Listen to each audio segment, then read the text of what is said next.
Au nom du groupe MIA, je dis d'abord bienvenue à tous nos invités qui viennent de l'extérieur du Tchad. Bienvenue dans le pays de Toumaï. Je dis merci à toute l'équipe de ONAPE qui nous a accordé ce privilège de parler de notre expérience. Je dis aussi merci à Christine. C'est la routine parce que là, franchement, quand j'étais pas ici, on m'a fait comprendre, avec mon équipe technique, m'a fait comprendre que c'est une dame qui est au four et au moulin. Donc, je lui ai dit vraiment merci. Donc, nous allons commencer. Ici, là, je ne comprends pas ce qui se passe. Est-ce que c'est ça le début? Ok, merci. Donc, nous allons progresser. Et le groupe MIA, je suis le PDG de MIA Environnement. Je m'appelle MIA Ingam Soria. Voilà. Bon, est-ce que vous pouvez m'aider? Parce que là, moi, je... Voilà, je vais faire une présentation verte. Hein. Donc, je ne vais pas beaucoup m'attarder sur les textes qui sont écrits. Voilà, donc nous allons avancer. Nous allons parler de l'historique de MIA. Donc, en un mot, je vais un peu expliquer. Et je vais m'attarder un peu sur l'historique parce que je vais parler de l'expérience et c'est la raison pour laquelle ONAPE m'a invité. Donc, en ce qui concerne l'historique, c'est que dans les années, quand j'avais 19 ans, j'avais perdu ma mère et une année après, à 20 ans, j'avais perdu mon père. Donc, je suis l'aîné de cette personne dans la famille. Et après cela, voilà, je dis simplement pour que vous compreniez le contexte. Donc là, on était dépossédé des biens de notre père parce qu'on a jugé que j'étais mineur à l'âge de 20 ans, donc ils ont nommé un administrateur. Donc à partir de là, il va falloir se battre pour vivre. Je commençais à vendre des livres. Et dans ce contexte-là, dans notre concession, il y avait beaucoup de plantes parce que j'aime beaucoup la nature. Et quand j'ai entamé mes études supérieures que je fais moi-même à travers mes activités, l'école là où je fréquentais, le directeur m'avait demandé de transplanter les plantes qui étaient dans notre concession pour pouvoir implanter dans cette école qu'on appelle EIE à Moundou, à 500 km d'ici. Et c'est ce que j'avais fait. Et donc, ils m'ont demandé de faire une facture. Donc, c'était ma première fois. J'avais fait une facture de 37 000 francs. Donc, qui m'ont payé sans toutefois discuter. Donc, j'étais vraiment surpris. Donc, je me disais, pourquoi ne pas venir faire les mêmes activités en N'Djamena? Donc, comme vous voyez, c'était un peu difficile avec les oncles, partenaires et autres. Donc, j'avais demandé à un ami qui est originaire de Tangélé de nous recevoir chez lui. Donc, j'avais quitté N'Djamena à Moundou en 2004. Je suis arrivé à N'Djamena avec ma petite sœur parce que j'avais laissé les autres dans la construction familiale. Donc, quand on s'était arrivé, tout ce que j'avais au monde, c'était 1500 francs. Je suis arrivé à N'Djamena avec 1500 francs. Et l'ami nous a reçus chez lui. On dort avec lui dans la chambre. Ma petite sœur dormait au salon. Donc, je suis sorti pour faire les porte-à-porte pour dire que je peux entretenir les espaces verts pour les maisons. J'ai fait, en quittant Chakwa, juste aller jusqu'à la rue de 50, je suis tombé chez le DG de Eldorado où j'ai fait des prestations pour 150 000 francs. Et quand j'avais fini, vous attendez encore dans l'historique, hein, parce que c'est là où il va m'introduire. Vous attendez. Donc, quand j'avais fini maintenant les prestations, il m'a envoyé au niveau de chambre de commerce. Entre-temps, c'était Souraj Kolamala qui était le président de la chambre de commerce. On m'avait donné un marché de 9 millions 3 000 francs. 3 millions 9 000 francs. En temps, cet argent m'a permis de quitter chez mon ami. J'ai fait venir tous mes petits frères de Moundou pour louer une concession en dehors de la ville, les maisons qui coûtent moins cher. Et j'ai fait habiter mes petits frères dans cette maison. Je suis venu occuper un site en face de Tambal Samangali pour faire les pépinières. C'est comme ça que j'ai donné, avec ce marché, cela m'a permis de passer du secteur informel au secteur formel. Donc, entre-temps, j'ai poursuivi mes études dans le domaine, j'ai fait licence en management, une maîtrise en gestion et administration des entreprises. Donc, pendant ce temps, j'avais une équipe avec des matériels déjà pour faire l'entretien taillé et autres, des plantes. Je suis allé chez une dame où j'ai fait des prestations et voilà, je vais aller vite. Donc, cette prestation m'a permis d'ouvrir, d'avoir d'autres contacts parce qu'un jour, j'étais là dans mon site et quand je suis arrivé, on me dit, mais écoute, Mia, il y a quelqu'un qui te cherche. Voilà, donc je dis, mais j'ai fait quoi pour que quelqu'un me cherche? Donc la personne était venue en voiture, il dit, mais c'est toi, Mia Soria? J'avais dit, c'est bien moi. Entré dans la voiture. Donc j'ai trouvé bizarre, je suis entré dans la voiture. Et de là, à notre grande surprise, on a fait notre éruption au niveau de l'hôpital général de la référence. Et quand on était descendu, il me dit, écoute, jeune homme, fais-nous un devis pour créer les espaces verts dans l'hôpital général, dans l'enceinte de l'hôpital. Et là, moi, j'étais vraiment surpris. Je dis, mais c'est pas une manière d'exploiter juste mes connaissances et prendre le devis pour donner à quelqu'un d'autre. Donc, j'avais fait un devis de 18 millions. Pour moi, j'étais vraiment indifférent parce que je me disais que ce n'était pas vraiment dans le but de me donner le marché. Donc, quand j'avais fini de faire le devis et que j'avais déposé, j'étais parti sans toutefois demander mon reste. Et après, une semaine après, on m'avait appelé, on me dit, mais c'est vous, Mia? Je dis, c'est bien moi, avancé. Quand je suis arrivé, on me dit, mais voilà, vous allez avoir une avance de 50%, dont on m'avait donné 9 millions de francs CFA pour pouvoir, comme une avance de 18 millions pour faire les travaux. Entre-temps, déjà chez moi, quand mes parents étaient en vie, même, je n'avais pas touché une telle somme. Donc, directement, j'ai engagé l'équipe et j'ai commencé à travailler. Donc, quand j'ai commencé à travailler, on a fini les travaux. Et après, on a eu d'autres contrats encore. Et le type me disait, mais jeune homme, est-ce que tu sais pourquoi tu es arrivé ici? Comment tu es arrivé ici? J'avais dit que je ne savais pas, tu étais venu me chercher ce jour. Donc, il m'avait dit, écoute, tu es arrivé.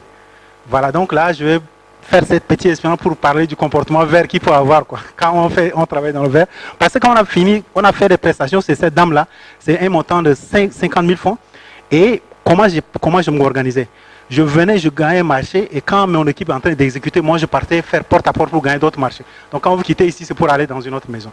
Donc ce qui me motivait, c'est quoi? Comment faire pour que mes enfants, mes petits frères oublient la disparition de nos parents? C'était ça ce qui est dans ma tête. Et mon rêve entre-temps, c'était juste d'acheter une moto au Grand King, c'est ce que les Tchadiens connaissent. Donc moi je ne pensais pas à autre chose que ça.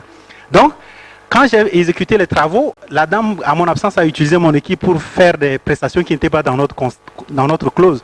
Et à mon retour, elle pensait que j'allais m'énerver. Donc j'avais eu un comportement vert sans toutefois m'énerver. Donc elle a vu mon attitude. Et après, elle dit, mais jeune homme, est-ce que tu ne voudrais pas que je t'ajoute un peu 10 000 francs, 20 000 francs? J'avais dit, non madame, si vous êtes satisfait, c'est ce qui est important. L'argent, ce n'est pas la finalité.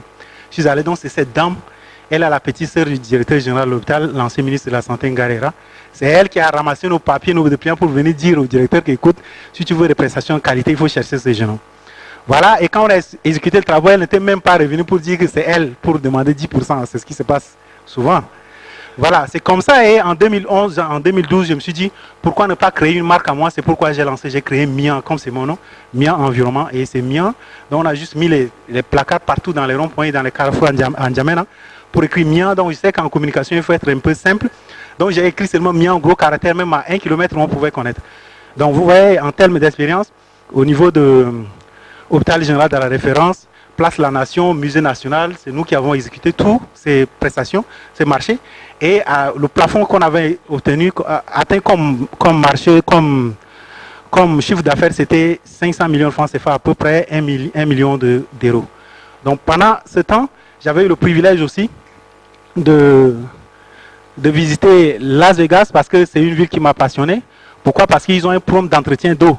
Donc il se trouve qu'il y a des plantes dans notre village qui sont à l'état de nature. Et ces plantes-là, une plante, un pied, à 1 mètre de hauteur, un pied coûte $400 à Las Vegas. Donc j'avais dit, waouh, je me suis enseigné, je me suis amusé à faire des calculs. Je me dis, mais là, jusqu'à Las Vegas, j'aurai beaucoup de bénéfices. Donc l'idée, c'est d'installer mon entreprise à Las Vegas. Mais le problème, c'est qu'entre New York et Las Vegas, c'est au moins 6 heures, 4 heures de vol. Donc j'ai laissé tomber. Je suis revenu créer la marque Mind Environment à New York.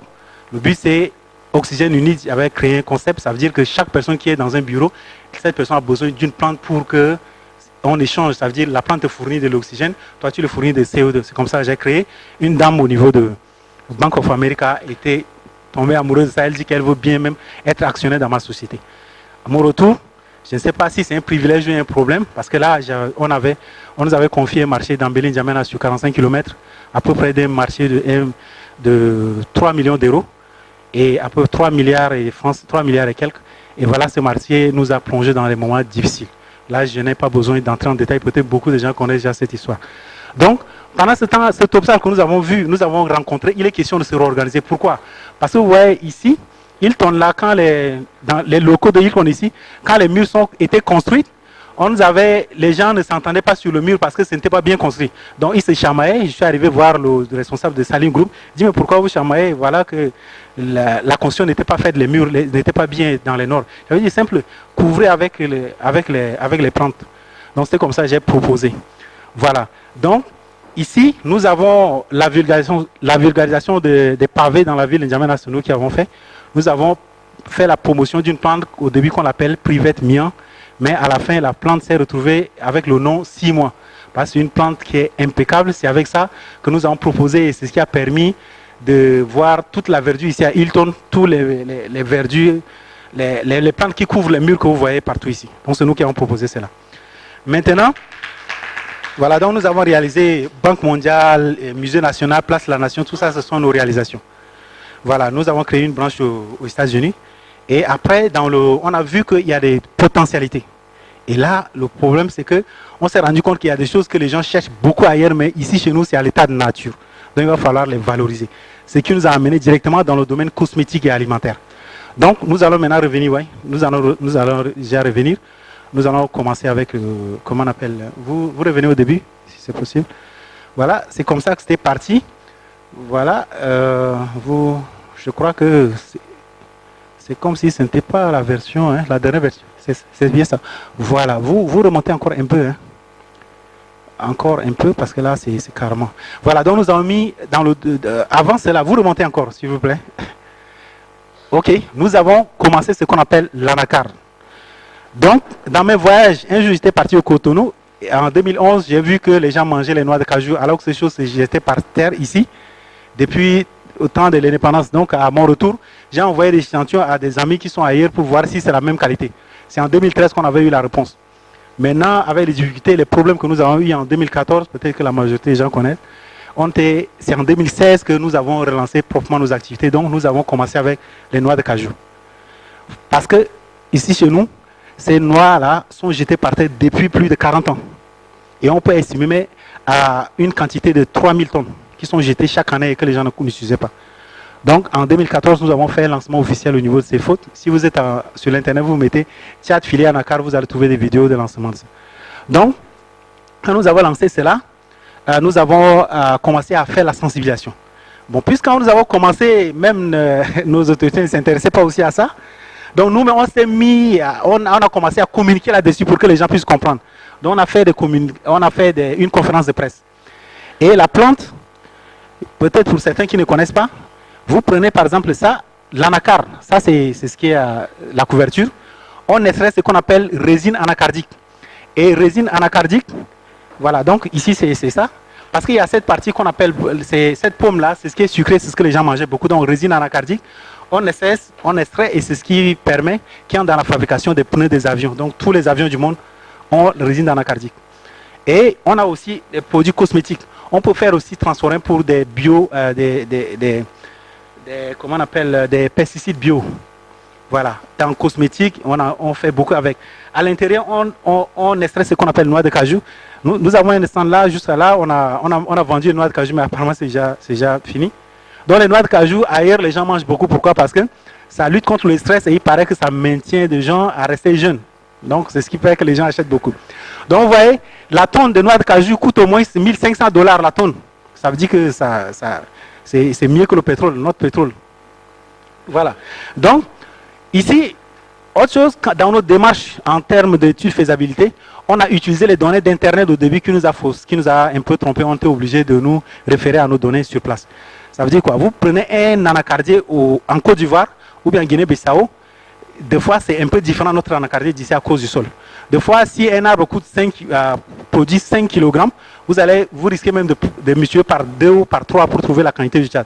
Pourquoi? Parce que vous allez voir dans notre zone là-bas où nous sommes en train de vouloir créer un centre de développement de l'anacarde, où vous pouvez trouver des anacardiers qui ont vous pouvez aller jusqu'à 10 mètres, 15 mètres, et c'est inouï, on ne sait pas pourquoi. Voilà. Maintenant, si au Tchad, vous produisez l'anacarde, si vous avez 10 hectares, vous pouvez gagner entre 6 millions à 10 millions de francs CFA par an. Et là, je vous dis que le marché, il est débordé. Aujourd'hui, vous venez dans le sud, vous avez 1 million de francs CFA, vous donnez à un producteur, vous voulez acheter son anacarde. Maintenant, vous revenez 2 jours, il vous remet votre argent parce que quelqu'un d'autre est venu, il lui a donné 10 millions avec plus d'avantages et il va vous laisser. Donc, je vous assure, je n'arrive même pas à comprendre pourquoi on parle encore de la crise au Tchad. Moi, je ne comprends rien. Maintenant, voilà, et l'anacarde, autre chose, c'est que voilà, c'est ça notre plante anacardier qui est là. Vous voyez, ça a une grande capacité en termes de captation de carbone de l'air pour le transformer en matière nutritive. Ça veut dire que ce procédé permet à ce que la plante, oui. J'ai 10 minutes. Voilà, donc on me dit que j'ai 10 minutes, je ne vais pas. On va voir d'autres. Parce que si je continue dans l'anacarde, nous allons aller un peu pour vous. Donc, je vais voir les autres produits. Nous, on s'est rendu compte dans la transformation des produits, vous avez vu par exemple que l'huile de courge, voilà, c'est riche en zinc et en oméga 3. Donc, on a décidé, parce que nous, tout le processus de transformation, nous faisons en grande quantité, mais bio. Voilà, c'est ce que j'aimerais vous faire comprendre. Et la marge bénéficiaire, on ne se plaint pas. D'ailleurs, on ne cherche pas à avoir des machines. Donc, l'huile de courge est riche en zinc et en oméga 3. Et c'est bien pour des gens qui ont des problèmes de cholestérol, qui ont des problèmes de diabète et autres. Mais curieusement, je ne sais pas ce qui s'est passé. Quand on a mis sur le marché, il y avait un directeur d'une quincaillerie qui avait acheté. Et après, lui, il a dit que c'est aphrodisiaque. Donc les gens sont lancés dedans. À l'heure où je vous parle là, même à Mundou, à 40 km dans les villages, les gens quittaient le village pour venir acheter et repartir dans le village avec. Donc on ne comprend pas ce qui se passe. Et c'est notre produit phare parce que les gens achètent, on ne se plaint pas. Voilà. Et ici, on sort ce qu'on appelle, le déchet. On essaie de compresser. Et ça permet d'utiliser comme les bois chauds, vous pouvez préparer avec. Et ça résiste plus que le charbon. Voilà. Ici, nous avons ce qu'on appelle le thé nature. C'est aussi un de nos produits phares. Le thé nature, c'est composé à base du thé. Le thé est à 15%, mais les autres, ce sont les plantes des tisanes comme tisane. Nous avons aussi le thé de Gambie et autres. Et c'est un produit phare parce que c'est beaucoup acheté. Nous n'arrivons pas à satisfaire la demande actuelle. Alors nous sommes. Voilà, nous sommes en train de faire des positions pour que d'ici 45 jours ou 2 mois, nous allons avoir de grandes quantités. Ici, nous avons beurre de karité, nous avons l'huile de ricin et autres. Voilà. Et ça, nous le vendons au Maroc parce que nous sommes aussi au Maroc. L'huile de beurre de karité avec huile de ricin, huile d'argan. Voilà. Ici, nous avons argile verte. Voilà. Argile verte, on m'avait demandé qu'il faut acheter l'argile verte pour envoyer ici au Tchad quand j'étais à Casablanca. Et quand je suis allé au marché, j'ai vu que c'est l'argile qui est chez nous, qu'on utilise, qu'on jette là, c'est ça qu'on vend. Donc je suis rentré et j'ai mis dans... On a traité avec des produits et c'est ça ce que nous vendons. On prend par terre, on vend. Ça, c'est à 1000 francs. Donc, ça fait partie des produits phares et nous le vendons. Je vous assure, là, on ne se plaint pas. Je ne sais pas si la crise existe encore au Tchad. Hein. Voilà. Donc, toutes ces choses, je crois que je vais essayer d'aller rapidement parce que j'ai pas assez de temps. Je peux parler des perspectives. La perspective, c'est que nous voulons faire vulgariser et valoriser les produits issus de la cueillette. Maintenant, qu'est-ce que je vous dis? Nous avons des plantes, des choses qui sont à l'état de nature, qu'on peut trouver 1 million de tonnes, même plus, mais qui sont à l'état de nature, ou même le paresseux qui n'a pas cultivé pendant la saison pluie va venir se pointer pour récolter et nous vendre au même prix que l'arachide. Et c'est dans ça que nous faisons actuellement. Donc, il y a beaucoup de choses que je ne peux pas tout citer. Et nous faisons aussi dans les huiles essentielles. Nous sommes en train de travailler sur un projet pour les huiles essentielles parce que nous avons beaucoup de plantes par rapport à cela. Maintenant, je vais parler un peu de propositions. J'ai fait 2 propositions parce que, voilà, nous avons des réalisations, les 300 hectares d'anacardier, 303 hectares d'anacardier, d'espaces verts, et voilà. C'est ce que nous faisons. Nous avons une pépinière déjà qui est intéressante. Nous avons planté partout, à Mundou, à Kelo, à ça. Ceux qui sont ici comprennent ce que ça signifie. Voilà, le temps ne nous permet pas encore. Voilà, ça sont nos réalisations hein, à la mairie, au hôpital général. Voilà ça. Un privilège que nous avons, c'est la première fois où nous avons été... Donc, beaucoup qui se plaignent de l'appui de l'État. C'est notre première fois où chef de gouvernement, bon, heureusement, c'est une femme. Voilà, on dit, mais si on pouvait avoir plus de 80% de femmes dans le gouvernement, ça serait mieux parce qu'elle est la première femme à nous visiter officiellement pour nous encourager. Elle est la ministre actuelle de l'agriculture. Maintenant, ça c'est le lancement, ça sont nos activités. On a commencé avec la filière Anacar, et vous voyez, ça sont les images qui sont passées là-bas au sud. Et les gens sont intéressés, c'était devenu des meetings, on était obligé d'acheter des baffles, des micro-baladeurs pour pouvoir communiquer et c'est devenu carrément des meetings. Voilà, donc ces activités-là, ça crée de l'espoir déjà parmi la population. Beaucoup plus sur ça sont nos personnels avec nous. Voilà, Hôpital Moderne, quand nous avons réalisé, Canal Saint-Martin, c'est nous qui avons travaillé avec Mme Belmdana. Voilà, ça c'est notre réalisation. Vous pouvez ramener derrière. Musée National, c'est nous qui avons réalisé. Voilà, vous ramenez, voilà, Musée National. Hôpital Moderne, FAO, c'est nous qui avons réalisé. Voilà, ça c'est Hôpital Moderne, c'est nous qui avons réalisé. Avec la plante qu'on appelle Privette, Mian, et c'est une très bonne plante parce que là, nous le disons pour certaines personnes qui vont vouloir ramener chez eux. Voilà, je pense que les profils compétences, bon, tout ça, on avance, c'est pas très intéressant. Les réalisations, UNHCR, FAO, ainsi de suite. Donc, ce que moi je peux dire rapidement pour finir, c'est la première chose, c'est la proposition que je voulais faire à ONAPE, parce que ONAPE aussi avait collaboré avec nous un temps. ONAPE nous avait envoyé les stagiaires chez nous. Maintenant, je vous dis qu'il y a un grand frère qui est venu du Bénin, il a dit quelque chose qui m'a vraiment un peu tiqué. Maintenant, on se plaint du fait qu'on met l'argent à la disposition des jeunes, mais les jeunes ne réalisent pas. Nous avons la chance de ne pas recevoir un 5 francs de quelqu'un, ni de gouvernement. C'est ça qui fait notre force. Maintenant, ces personnes-là, ce que moi je propose à ONAPEI, c'est peut-être d'acheter les produits en gros chez nous. Permettez-nous d'encadrer ces personnes-là qui deviennent des vendeurs pour vendre ces produits. Et je vous dis, si vous créez des vendeurs, ils vont devenir des entrepreneurs acharnés, des entrepreneurs hors normes. Moi, j'ai commencé par vendre. Tout à l'heure, je suis allé au centre, j'ai fait chiffre d'affaires au moins de 30 000 francs. Donc là, moi, je n'ai pas de temps. Si je me connecte sur Facebook, ou bien c'est pour gagner de l'argent. Donc si vous créez des vendeurs, je vous assure que vous allez résoudre le problème. Je connais l'effort qu'on a pu faire. Maintenant, la dernière proposition que je veux faire, la dernière proposition, c'est quoi? C'est que vous qui êtes venus, tout ce qu'on vous demande, peut-être que si certains d'entre vous, quand vous repartez chez vous, dans notre secteur, si vous avez des sociétés qui veulent acheter des noix de cajou, faites-nous simplement contact avec des sociétés sérieuses, qu'on nous donne des bons de commande et nous allons le fournir. Ça va créer beaucoup d'emplois ici. Maintenant, des personnes, si vous avez quelqu'un qui fait dans les cosmétiques ou autres, demandez simplement à ce que ces personnes nous contactent et ça va vous permettre de faire des affaires. Même si vous-même vous êtes tenté par les affaires, vous pouvez faire des affaires avec nous. Voilà ce que je peux dire en un mot. Merci.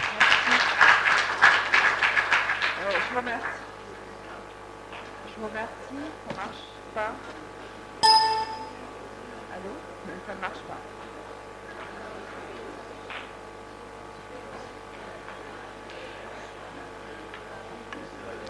Je vous remercie, Soria, pour votre présentation qui était riche. C'est vrai qu'on vous a un peu pressé, mais moi j'ai une question à vous poser sur les emplois, en fait. Quel type de personnes employez-vous? Voilà. La première fois, c'est des femmes qu'on emploie beaucoup plus, des jeunes aussi. Donc nous créons un système de travail à chaîne.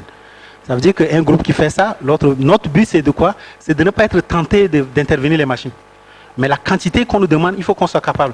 Par exemple, on a un produit qu'on appelle farine nature, qui est faite à base de pilon et mortier. Nous avons créé des systèmes.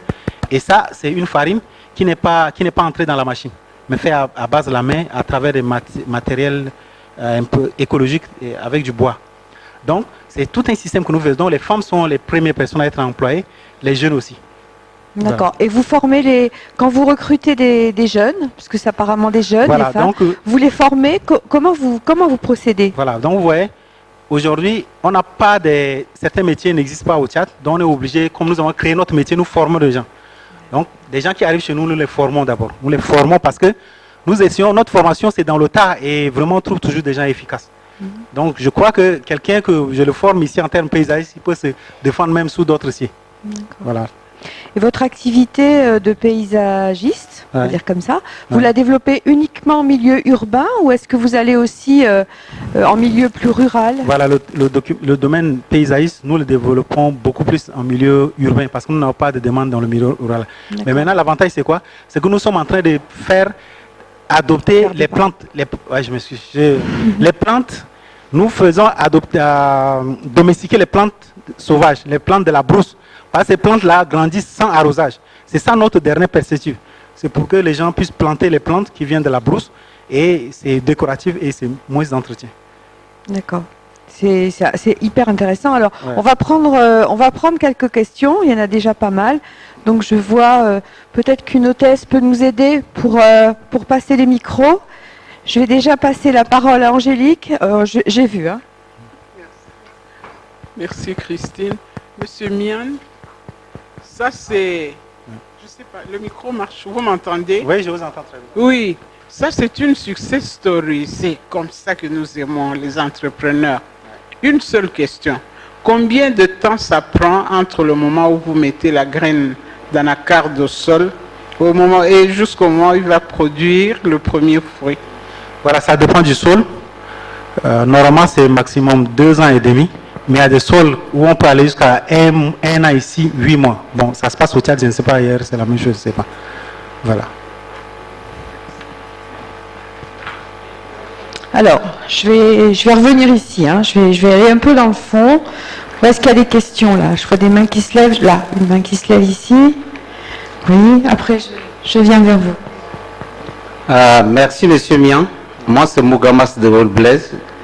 Je suis du ministère de l'Environnement.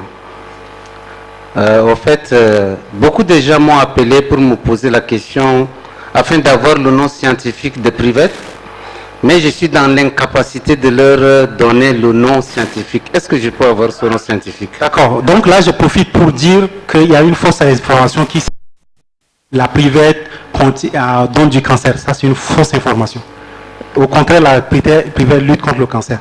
Donc son nom scientifique, c'est Lingustrum ovalifolium. Lingustrum ovalifolium. Par exemple, si vous approchez après, je vais vous donner l'orthographe exact. Lingustrum ovalifolium. Ça, son nom scientifique. Merci. Donc maintenant, je vais passer la parole à Monsieur Lang. I apologize to speak in English. Do you pouvez m'exprimer en anglais?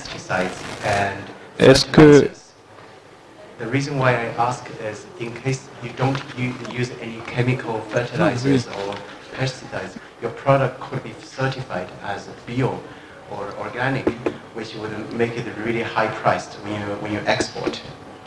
La question, je vais la répéter pour ceux qui n'ont pas un casque, la question c'est est-ce que vous utilisez des pesticides ou des fertilisants chimiques? Et la raison pour laquelle M. Lang pose la question, c'est qu'effectivement, si vous n'en utilisez pas, la valeur ajoutée de vos produits peut être encore plus intéressante. Voilà, je vous dis que nous n'utilisons pas les produits, les pesticides. Donc je reviens à 2.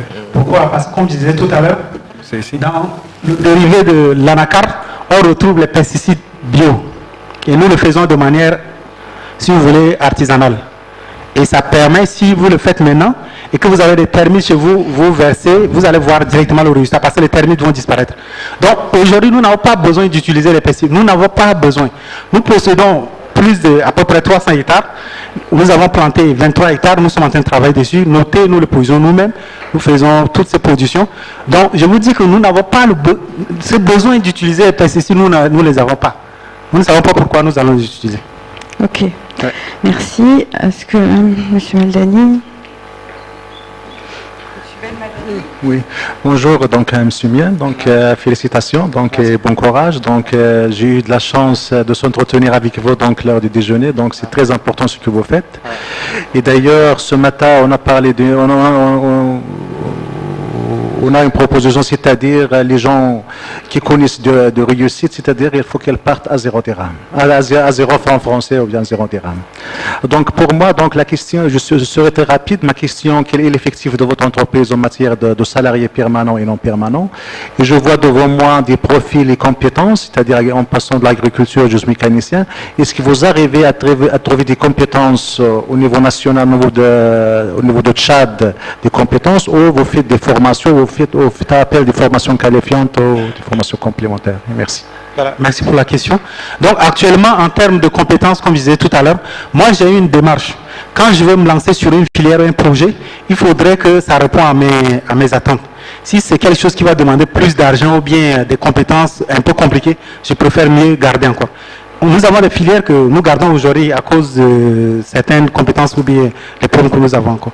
Donc pour le moment, nous ne souffrons pas en termes de compétences parce que nous formons nos personnes dans l'État. Et en termes de vente, en termes de production, toutes ces choses-là, nous le faisons nous-mêmes.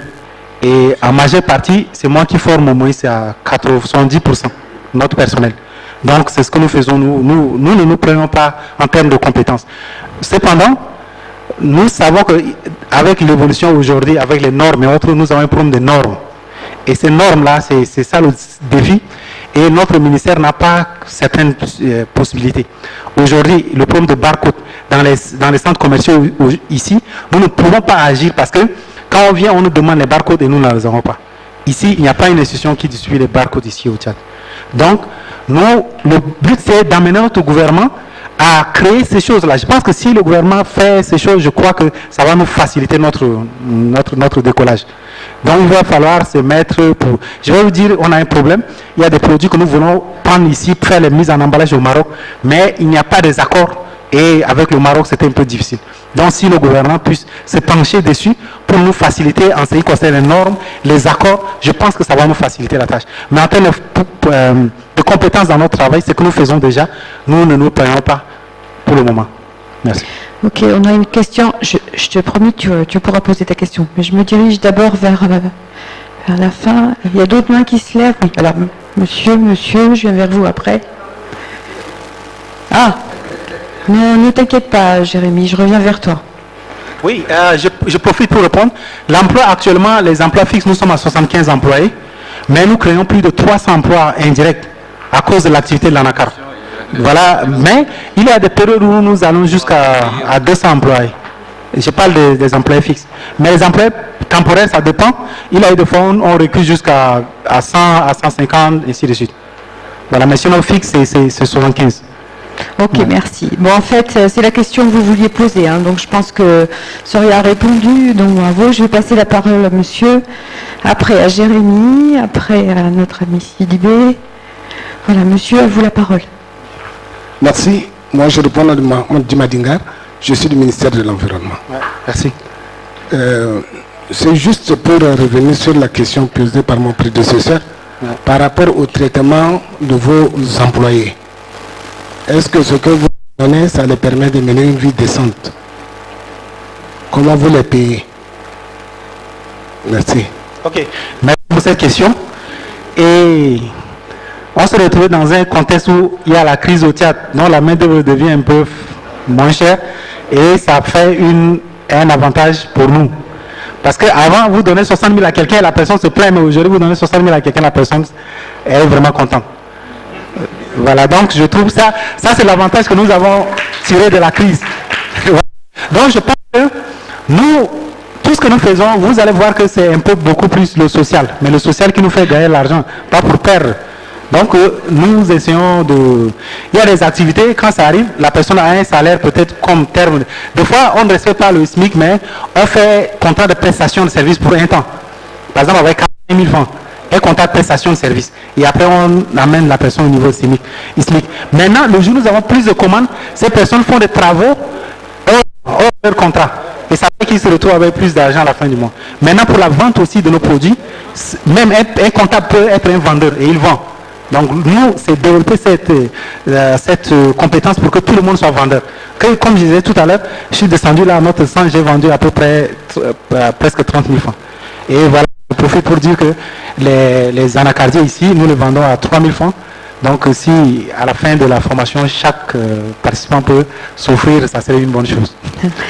Alors, pour ceux qui rentrent en avion, ça va peut-être être un petit peu compliqué, mais bon, on va essayer. Voilà, je profite pour dire, hein, avant je venais à Cotonou, j'achetais les plans, je mettais dans l'avion pour ramener ici.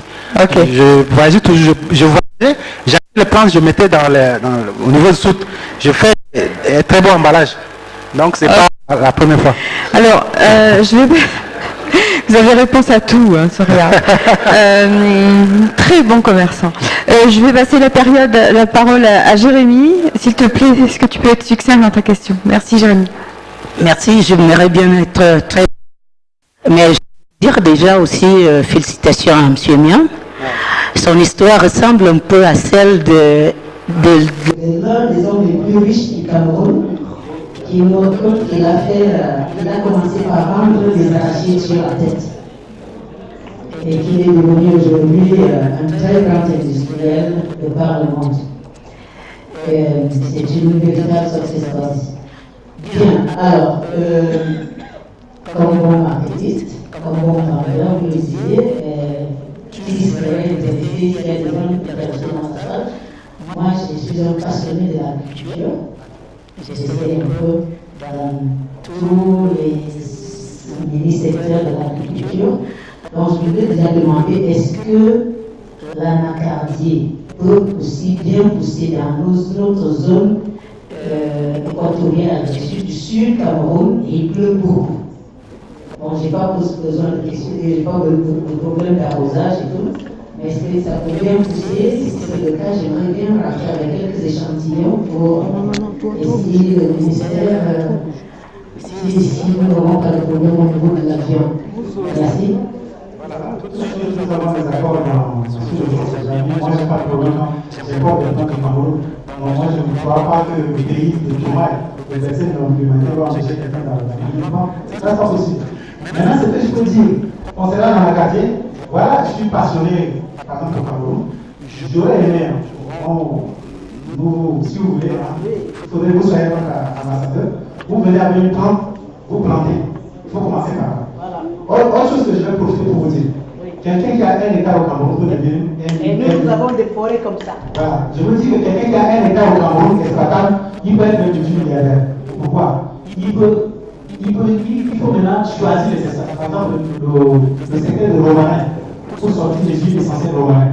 Il faut vraiment essayer de voir cette façon. Vous allez beaucoup meilleur au Cameroun. Mais nous, notre but, c'est d'être la vision maintenant du groupe. Nous aimerions que le Tchad soit le premier producteur mondial. Pourquoi? Parce que nous avons plus de terres que la Côte d'Ivoire. Oui, nous avons passé au moins 3 ou 4 fois la Côte d'Ivoire pour la guerre du Tchad. Si la Côte d'Ivoire. Donc, si la Côte d'Ivoire aujourd'hui est leader mondial en Afrique, mais il faut 4 Côtes d'Ivoire pour être. Donc, ça veut dire que le Tchad peut être premier producteur. Est-ce que c'est un problème? Alors, s'il vous plaît, on va parler Attends. S'il vous plaît, on va prendre une dernière question. Une question, il a demandé. Oui, après je te passe je te passe le micro à condition que tu me promettes de faire très court. Je savais qu'elle est ivoirienne. Merci beaucoup. Monsieur Nia, moi je voudrais commencer, en tout cas là où vous avez commencé vous-même par le social. D'abord, ma sincère condoléance pour la perte de vos parents à l'âge de 19 ans. Merci. Et de la même occasion, je profite pour souhaiter repos à l'âme de tous nos proches disparus. Merci. Et on dit souvent qu'à malheur, à quelque chose, malheur est bon. À quelque chose, malheur est bon. Pensez-vous, là où vous êtes arrêté, celui que vous êtes aujourd'hui, est-ce le produit des épreuves que vous avez vécues à 19 ans? Ça, c'est ma première question. Oui, parce que chez nous, il y a une anecdote qui dit que ce sont les épreuves de la vie qui en nous, en chacun de nous, la personnalité qu'il développe. Est-ce que vous confirmez cette anecdote? Merci. Ok. Merci, je vais répondre rapidement. J'étais pas quelqu'un de battant, hein. J'étais quelqu'un qui ne travaillait pas beaucoup dans la famille. J'étais comme un prince de la famille parce que, étant l'aîné, j'étais beaucoup dorloté, je m'excuse. Maintenant, à la mort d'un parent, je vous dis, c'était difficile, même pour trouver à manger. C'est une expérience douloureuse. À un moment, j'ai dit, il ne faudrait pas rester et mourir. Donc, c'était un acte de désespoir que je posais. J'ai commencé à vendre partout dans les maisons et autres, avant d'entrer et commencer à vendre. Donc, j'ai l'habitude de dire, parce que quelqu'un, un jour au niveau du SUP MTI de Rabat, un chef responsable d'une école commerce a demandé de parler de mon expérience et les gens étaient surpris. Il y a des gens qui me demandaient est-ce que j'ai fait Harvard ou bien j'ai fait EC. Donc j'ai dit non, tout ça. Donc quelqu'un m'a demandé, un Ivoirien dit mais dis-moi, quel est ton secret? J'ai dit bon, moi j'ai la chance d'avoir des problèmes et ces problèmes je les transforme en des opportunités. C'est ça mon secret. Voilà. Donc j'ai l'habitude de dire que les échecs et les obstacles sont des opportunités parce que entre temps déjà à Moundou, je ne pouvais pas m'offrir certaines choses, mais quand je suis arrivé à N'Djamena, j'ai travaillé. Le jour où, par exemple, je me mariais, j'avais 4 voitures. Je n'enviais rien d'une personne. À un moment même, certains parents disent, mais c'est quel genre de succès comme ça? Parce que j'ai acheté même des voitures à mes petits frères. Donc les gens trouvaient bizarre, je les envoyais en études partout. Donc les gens trouvaient ça bizarre.